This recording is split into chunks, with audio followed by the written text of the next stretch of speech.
Digital connectivity is so woven into our lives that I think it's quite difficult for a lot of us to imagine being without it.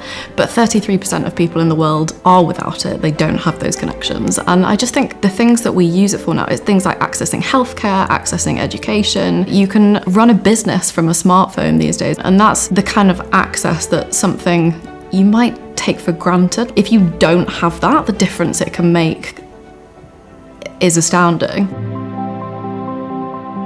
Being open about my own mental health, I don't really remember it being a super conscious decision. I think it was like so many other things about how we present ourselves online. It's tiny snippets of information. There's so much good that can be added to the sort of mental health conversation through the social media discussions of how we talk about mental health and how we raise awareness. There's still a way to go between kind of awareness of mental health and the understanding, I would say. So that's where there's still a big part to be played, I think, online, on social media, to help people not just have an awareness that mental health can be an issue for people, but to understand what that really looks like for individuals. And there's still a way to go between knowing that something's a problem and being able to accommodate that problem, or whether it is a mental health condition or something like neurodivergence. There's a lot of education that's happening on these platforms, I think, that should, in time, as we've seen awareness grow, I'm hoping that that trend will continue if we push it.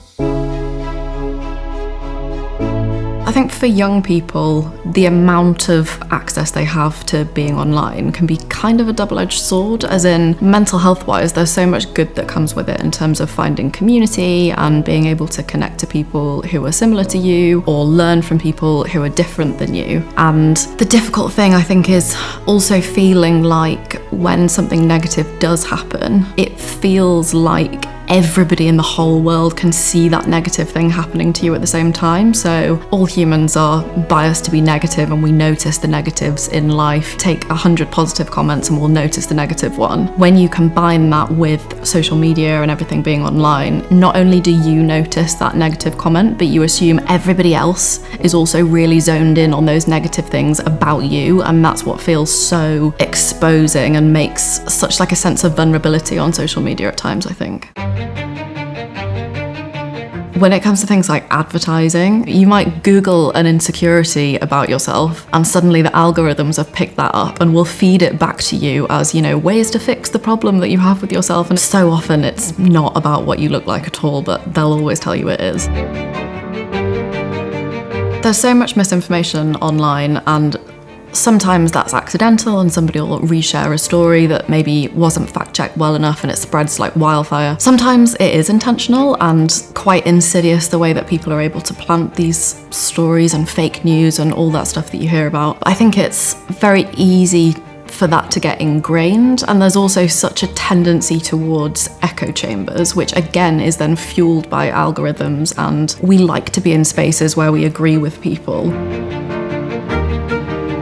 Online bullying is still relatively new, and I think that's what can make it harder to deal with, because I think we're still in generations of parents who never had to deal with that issue. They just don't really get it. And if you don't really understand all the different platforms or the different platforms that your child is using, it's really hard to get involved in that. And that's why it's so important to try and bolster the children to be able to deal with that sort of situation, but also keep working to make sure that the social media sites are safer, that their browsing experiences are safer, and really try and help them with that issue, because it's too much for kids to deal with on their own.